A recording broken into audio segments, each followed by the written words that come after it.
Alright, got a Cold Dot Ascendant build overview video finally. Been put off a little bit, delayed because I've been kind of tunnel visioned on trying to make a Sanctum specific character to complete the no-hit challenge relic thing, which has consumed a lot of my time and whatnot, but finally gonna get through this. Need to grab a nice Minotaur map as is tradition to start us off and show the video a bit. Roll it nice and easy, since that's how I run them anyway, so it's all good. But yeah, do this. This is a cold dot build, like I said. Playing it on Ascendant, taking advantage of Occultist and Raider. I'll go over the whole passive tree and stuff after the map, but just going to really quickly show the gameplay. Basically, the build has a lot of buttons to press, but every single thing that I'm doing has like pretty extended durations. So it's not as bad as it might seem when you look at it and you go, wow, it's like 6 different things or 7 different things. I've got Vortex, which is one of the main damage abilities. It's just on left click. I haven't taken it off a single time to like manually cast it anyway, really. It just stays on left click and it works. And then I've got my Cold Snap on Q, my Vault Cold Snap on W. Creeping Frost on E. I have a single LE weakness curse on R, and then you can't see it, it's on the second hotbar page. But I have Bane linked to 3 curses on a mouse button, as well as my movement skills on left and middle click. But so for mapping, for the most part, it's pretty much just running around letting Vortex do its thing, and then I'll occasionally cast. On like small, or white packs rather, I'll cast the Bane. The Bane puts 3 curses up, which gets a ton of extra damage if they're in one of the cold dots, but also the Bane just kills white packs, or I'll cast a Creeping Frost. So it's really, like, for most mapping, it's just walking around and I'm pressing either Bane or Cold Snap, and it plays pretty smoothly. And then for bosses, you want to get the whole combo up, so like Cold Snap, Creeping Frost, Curse, Curse. I need to run through the boss to get Scorched Ground on it. Then once you get that all going, with the gear I have right now, it's pretty good damage. And it actually has a lot of room to grow too. There could be one more button to press if you were running a Divine Blessing aura, but I've opted not to. It's pretty tight on gem space, so there's like some sacrifices you have to make in terms of what kind of utility stuff you want to run. And so I have a cast damage taken Steel Skin, which is taking up 2 whole gem sockets, which isn't a lot, but it is a lot. Kind of makes it hard to run the Divine Blessing. Yeah, so I will start with the gear here. I'm going to go over each piece, what I'm using, why we're using it, and on the rares, I'll try to very quickly go over getting the item, whether it's like farming it or crafting it or how to acquire the items. Gonna start straight with the body armor though. It's a Restless Ward, and I've been asked a ton of times like, why are you using that? It's not just like a budget item. It is a budget item in the sense that it's a cheap unique, but it's actually every stat on it's really good here. This setup in particular, the auras that are being run are a Defiance Banner and a Clarity, and then just Malevolence and Grace. There's no armor. This build has no armor. It's pretty low on physical mitigation just in general, but it gets away with it for a few reasons. And so Restless Ward has a ton of evasion and energy shield, which is actually really good. Like, if I take this off, I'm gaining about 750 ES and 6,000 evasion from the body armor, which is just good already. It has a little bit of life, that's cool. It has movement speed per frenzy charge, so extra movement speed because we have frenzy charges basically all the time. And then life regen per endurance charge, which I don't actually generate endurance charges, but that's kind of just because I stopped investing into the character and started saving currency for my next builds and stuff. But if I either had like a ring or amulet that had endurance charge on kill unveil with the minimum endurance charge mod, or what my plan was to eventually craft a really good heist wand with this gain endurance power or frenzy charge every 6 seconds base, I would also gain endurance charges, which at 3 charges, that's 225 life regen, which is pretty freaking good. And then it has the super high charge duration boost, which if you have a source of endurance charge gain, it's awesome for that. And then for frenzy charges, it basically lets you perma sustain max frenzies even on bosses just from the 10% chance on hit from Raider and the frenzy charges that get generated when you use Vault Cold Snap. Like every stat on it is helpful and pretty helpful at that. But on top of that, it loops back to it's a very common unique. So in Trade League, you can get a bunch of them and you can double corrupt them and get good inputs. Like you can see this one, I actually got really lucky on mine. I have +2 duration gems and +2 projectile. So my Vortex is getting +2 from that, and my Creeping Frost, which is also in the same 6 link, is actually getting +4. So it's a ton of damage because of that. And you really, I mean, at very high investment levels, sure, you could do the same thing with like a rare, really well rolled rare chests or whatever, but for most budget levels and whatnot, you're not going to be able to do something like that unless it's a relatively common unique item. And then moving on, the other 2 unique items both actually kind of fall in the same category where they're very common and you could double corrupt them. But I stopped before I got to the ring basically. But Dodra's Damning has +1 curse, which is huge. We're scaling a lot of curse power for damage and a little bit of defense and whatnot. And then it also has up to 20% all res, which is pretty decent. So it's not even like completely useless stat wise. But it's another item that's pretty common. You could get like decently rolled ones and spam corrupt or double corrupt. And get something like a Malevolence Aura effect or a Grace Aura effect. Or I think you can get another 15 all res even. There's some pretty good implicits there. And then same story with the helmet, Eye of Malice. Really common item. Actually really insane for the build. Very double corruptible because you can get large quantities of it. And this one again is kind of similar to the body armor. It has pretty good amount of evasion and energy shield. It's not like crazy, but it's decent. So. And a little bit of res, so not completely dead stats. The big thing on this helmet, though, is that bottom line, nearby enemies have 50% increased fire and cold res, which sounds bad if you don't know what it's doing, actually, or it's confused a lot of people, but essentially what that means, that's not, like, if you look at the fire res and cold res on the item that's granted to me, it doesn't say increased fire and cold, it says +% to fire, or +% to cold. That's normally how resists work. The 50% increase on that bottom line is actually just, you can think of it as a 1.5x multiplier to whatever the enemy's resistance is before factoring in the helmet. So if an enemy's at 50 fire res, or let's say cold res since we're doing cold damage, if they're at 50% cold res, this helmet boosts them up to 75, which is bad. But if they're at -50 cold res, it boosts the negative further down to -75, so it becomes a gain. And we can get upwards of like close to 100 or maybe even a little over -100 cold resist on bosses with this build. So in which case this would be adding another -50, putting them at -150 cold resist, so it's a lot of damage that you're gaining. And in my current setup, I believe it is my primary source of cold exposure on hit, which is a source of -10 cold res as well. So just a really good item. All 3 uniques, really common and really freaking good. +1 curse is insane because of how good curses are. Restless Ward and Eye of Malice are decently statted and good for quite a lot of damage.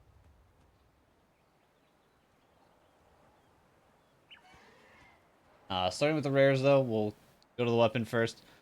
If you are not in SSF until you're looking at like a very, very, very high-end weapon, your best bet is just buy something.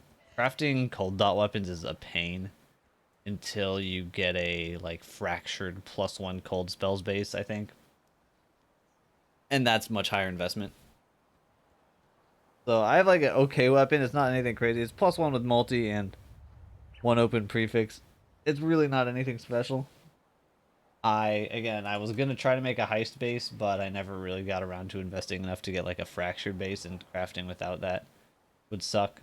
And you can't just buy, at least not on hardcore trade, like an already rolled heist wand base for the most part, because people aren't like crafting them and selling them. Maybe if somebody got one as a drop out of a case, you could find one, but weapons are a pain.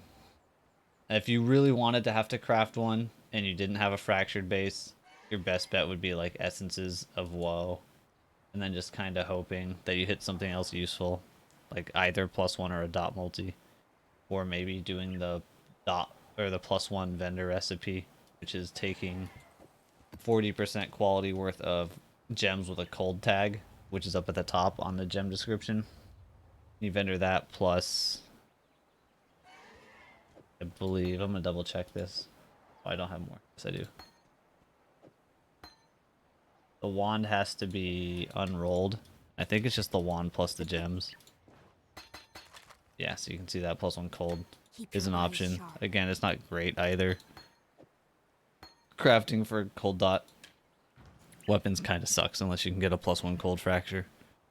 But that's just how it is. Shield.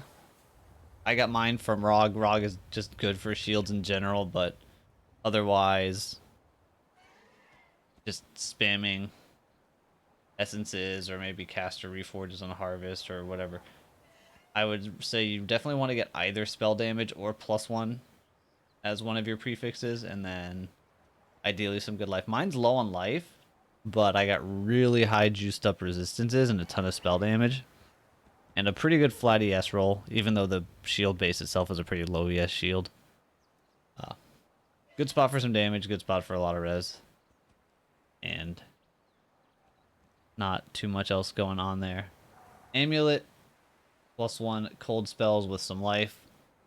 I believe I bought my amulet with the life and the +1 cold, and then I wiped out the suffixes. You can also just like alt spam for +1 cold or +1 all skills, and then regal, and hopefully you just don't hit like anything too bad. If you can get the +1 stat kind of isolated without any other prefixes, or just without any other suffixes, you can do stuff like locking the prefix and ashling to get some sort of unveiled mod, and then just multi-modding. A pretty good way. So like, let's say you unveil, you know, the fire and chaos res like mine has, but it doesn't have any other stats on it, then you could just multi-mod for the ailment effect and like a 50 life roll, which is pretty good. That's usually the budget way. Or if you want to go big min max, you can get one with like either fractured +1 or fractured DoT multi or something as well. Mine actually still has an open suffix because I was planning on potentially trying to work in aspect of the crab, and I had all my other items filled up, so this one had the only open spot, so I just hadn't touched it. But yeah, shows that there's still room to gain on that one. Boots is where we kind of start the just get freaking fractured bases everywhere you can. If you want really good boots, or just any item where you're doing Exarch and Eater influences, you want to start with a fractured base if you can. But we're looking for the biggest thing here is the Essence mod. It's from Essence of Torment. It's that suffix, chance to avoid being shocked. That's the key mod here, and then some spell suppression is ideal. And mine happened to roll some chaos res. Any res would have been good. I could have found chaos res in other spots, but this happened to get some chaos, so I stuck with it. And then because I have the fractured life roll, that's guaranteed, and I can just lock suffixes and either use a veiled chaos orb or an ashling bench to get the unveiled movement speed. And then I craft a little bit extra life. And on my enchant, the mana regen is actually pretty key right now. We do need a bit of help with our mana sustain because our build's sucking a lot of mana. Belt, lots of life, hunter influence belt. Basically just get a hunter belt and spam pristine fossils until you get the life rolls. Mine's actually only T2% life though, but I think it had the ES roll, which was pretty nice too, so I kept it. And then what I did was I was just using pristine fossils, and then I locked the prefixes and did a harvest reforged chaos to get the chaos res, and then another lock prefix and ashling to get the hybrid. So lots of chaos res coming out of the belt. Gloves, another suppression item. It's actually our only two suppression items, are the gloves and boots. We're getting the rest from passives. This one's a fractured suppression, and also a little bit of a suppression on the implicit. Fractured suppression on gloves is pretty important if you want to make min-maxed gloves because it's just super hard to get otherwise, and every other stat you can kind of force towards. But this has Essence of Delirium suffix, and basically I was just using Essence of Delirium until I got another good suffix, just whatever showed up first. Anything was fine. This one hit a really high lightning res roll, and then from there you just lock suffixes and either again Veiled Chaos or Ashling to fish for +1 AoE, or +2 AoE rather. +2 proj can work too. Like if I didn't have +2 projectile gems in my chest, I could, and I hit +2 projectile on the gloves, I could swap the Cold Snap and the Creeping Frost. It's not quite as ideal, but it is a way if you're not like just flowing with currency and you hit a +2 projectile, because it costs, potentially 2 divines every time you want to try. Just something to keep in mind that +2 projectile can work too, because you could just put Creeping Frost in the gloves instead. But then mine, I've got a nice hybrid life roll and then just crafted life to finish it out. And then finally this ring, this was a pretty key item. This is like the last big upgrade I did because I did some changes where I needed more mana regen. And this helps a ton with the mana. So I got a fractured life roll. Not necessary, but again, very helpful. I really needed strength. And I wanted the mana regen. So I think how I rolled this one, I was spamming mana regen essences on the fractured base until I hit also strength and an open suffix. And then from there, lock suffixes, harvest reforged chaos to guarantee a chaos res roll. I think I had to try like twice and start over before I got like a good chaos res roll. But then the suffixes are done. Our only prefix is the fractured one. We can lock suffixes and use Ashling to get a mana unveil, which I got mana with reduced mana cost. There's also a mana with flat mana regen. Either one works. Either would have been fine.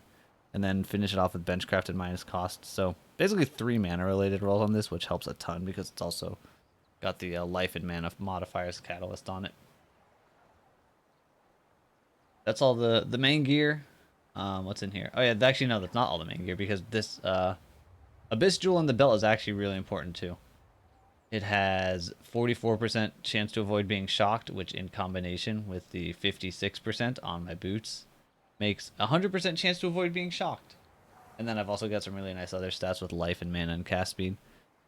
But the 100% chance to avoid being shocked brings us very nicely straight into the passive tree, where I'm using a Storm Shroud, new unique jewel.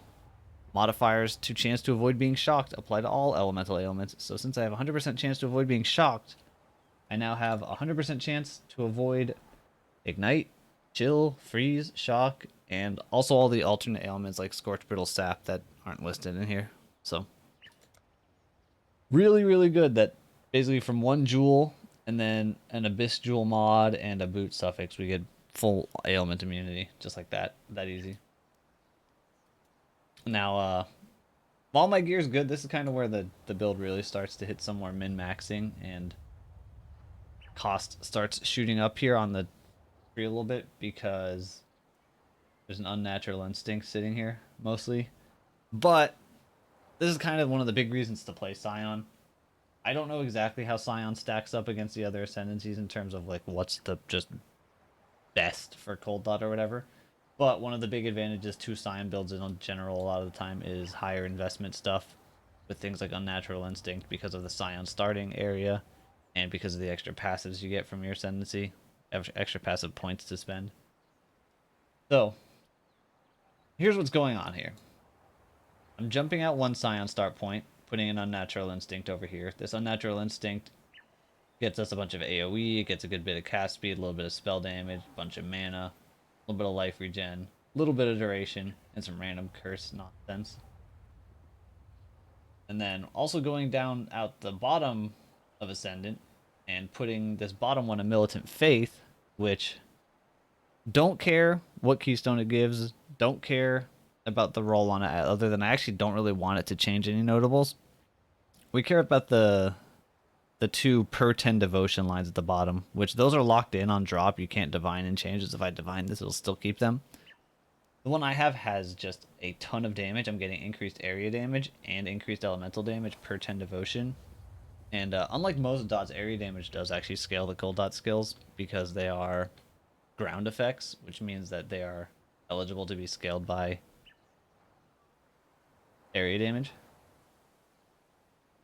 But so we just want to have as much devotion as possible, and if you'll notice, I actually have quite a lot of passives allocated in the area, which makes for quite a lot of devotion. Ideally, I was planning for none of the notables to get changed, because that's the one thing this does. It has a chance to transform notables into other things.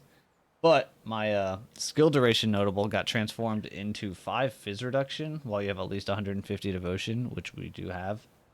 And I said, all right, yeah, you know what? I do think that's a little bit better than the 25 skill effect duration because the build's lacking a little bit in fizz reduction, especially because I never bothered to get endurance charges. And so kept it. It works. It's fine. I don't need that extra skill duration. I have so much already anyway. Between the 2 small nodes, the mastery, and these 2 small nodes up here getting hit as well. It's fine. But what really happens here is in this cross section between these 2 jewels, all these random nodes that the Unnatural Instinct is picking up also give devotion now.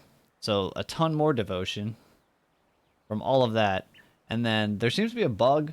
The only way I could describe it possibly is a bug, where for some reason having Militant Faith and Unnatural Instinct overlap causes the allocated nodes to suddenly give you stats again, even though Unnatural Instinct says small passives grant nothing if you have them allocated within the radius.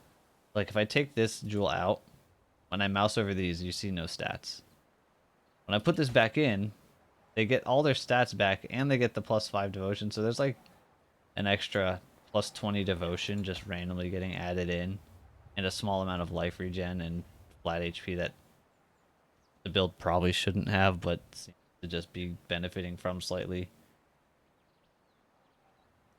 I can only assume it's a bug, but I'm not gonna like redo the entire build because there's some small bug that happens to be getting taken advantage of. And like I showed on this other jewel socket, which we're going up to, is the storm shroud for the ailment stuff. And then the rest of the tree basically just goes up to above shadow.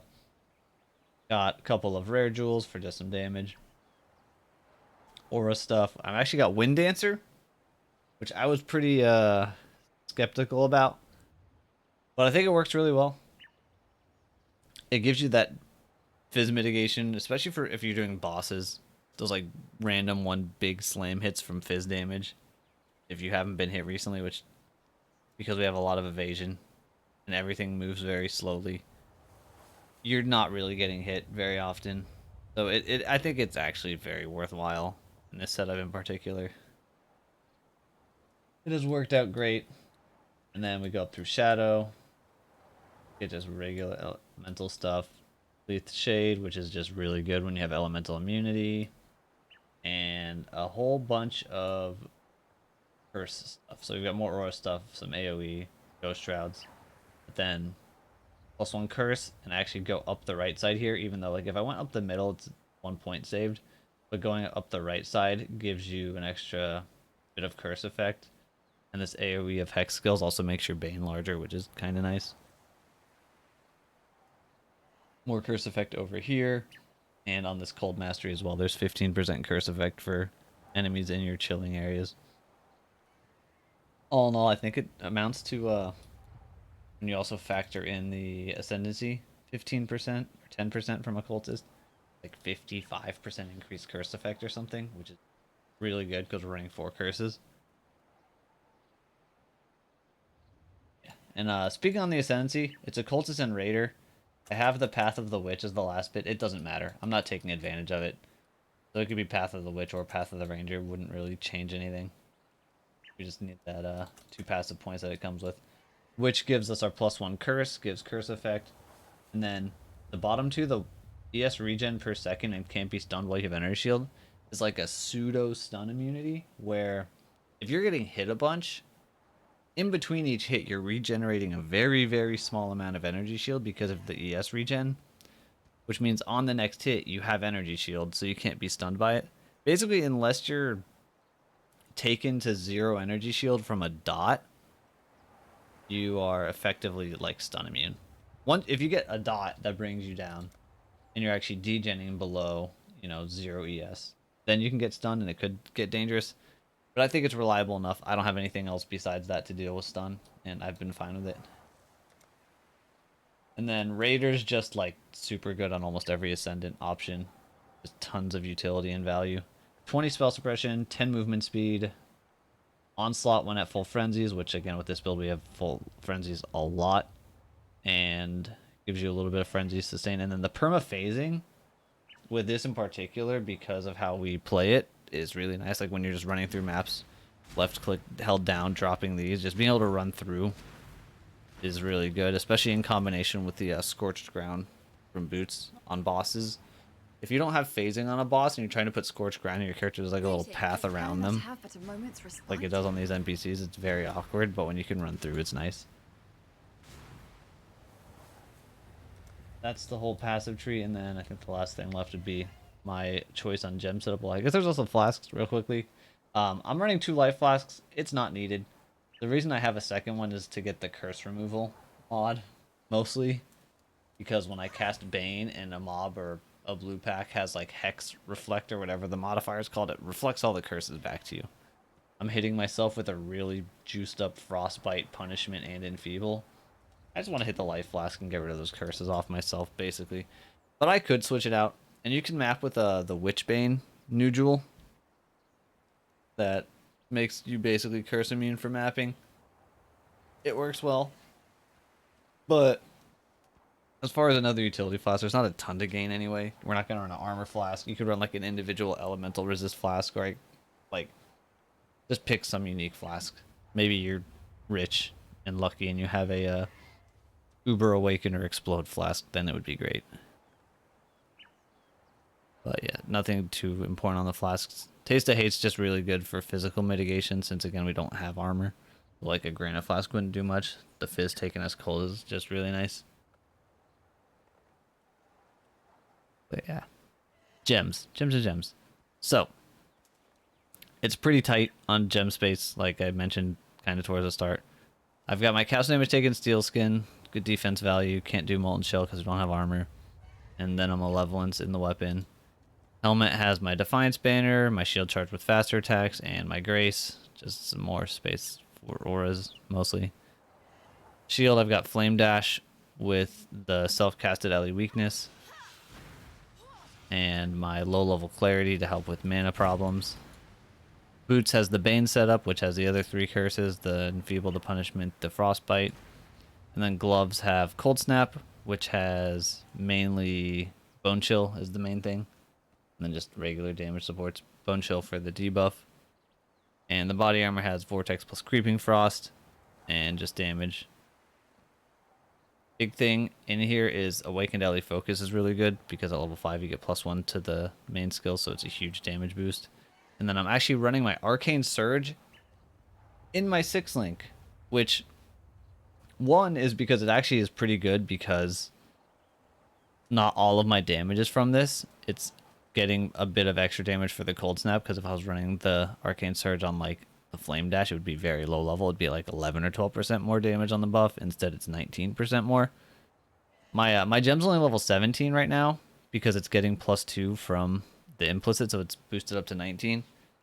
And I found at level 20, the uptime was slightly lower. I would gain another 1% more spell damage on one of the 2 things. I don't know which one at level 20. But the uptime got a little bit scuffed because it took an extra like Vortex to go off. Because if I hold down my Vortex, Arcane Surge re-ups itself to 9 seconds when it drops down to like 3. But so, it's pretty good for damage. Really, the only thing that's like a worthwhile improvement damage-wise in the main 6 link over it would be a level 4 Empower. But the high-level Arcane Surge helps with mana, because you get a lot more mana regen. And the fact that it's saving me a gem socket, because if it wasn't here, it would have to be linked to like Flame Dash or something. And then like I'd maybe have to drop Clarity, and then I have no room for Clarity, so I have to drop something else, or I'd have to get an Unset Ring, so I'd lose HP. Or it just, the gem space situation, it just works out really well to have the Arcane Surge in the 6 link for me. There is a world where I could not need Clarity with a little bit of a change of the setup. You can see I slowly run out of mana. if I'm actually going and casting my stuff. If I had, say, a Militant Faith Jewel where instead of 2 damage rolls, it had like a mana regen as one of them or reduced mana cost, then I could probably ditch the Clarity, but that is what it is. Yeah, very, very low on gem space. Like I said, you could run like a Divine Blessing. Kind of. I think to get a Divine Blessing in, you would have to get a reduced mana cost Militant Faith, because it works out to quite a lot of reduced mana cost, and then your Divine Blessing plus like alt quality inspiration, you could get it low enough to cast on your open mana.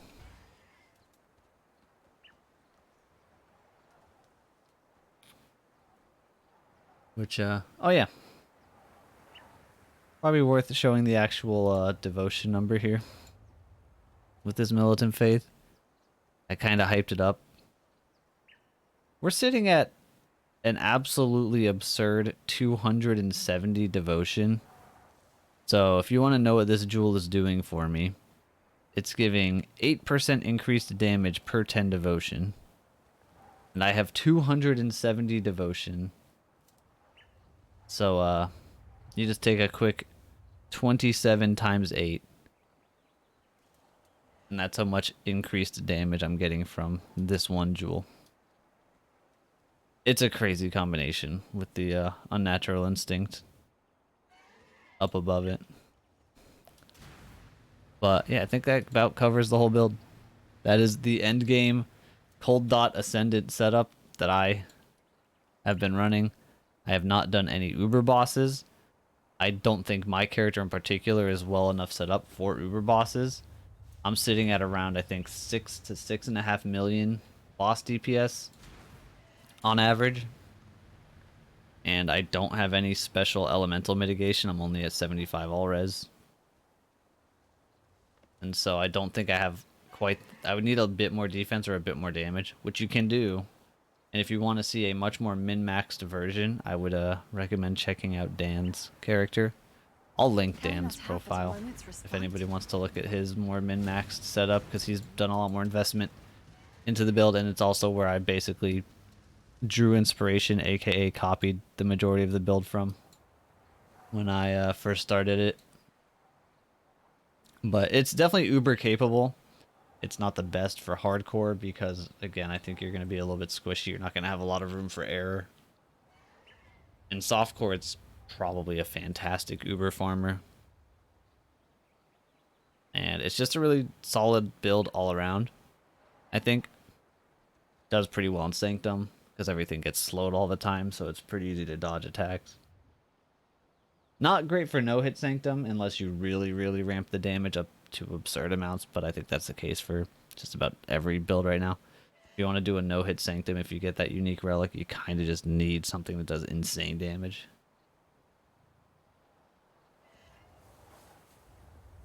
But that's all. That's the build. Would recommend. If you want to ask me if it's better than Trickster, if it's better than Elementalist, if it's better than Occultist, if it's better than Champion, I don't know. I know that it's good, and I've enjoyed it, and it's worthwhile. So, thanks for watching. Hope the video was enjoyable and helpful. And, see ya.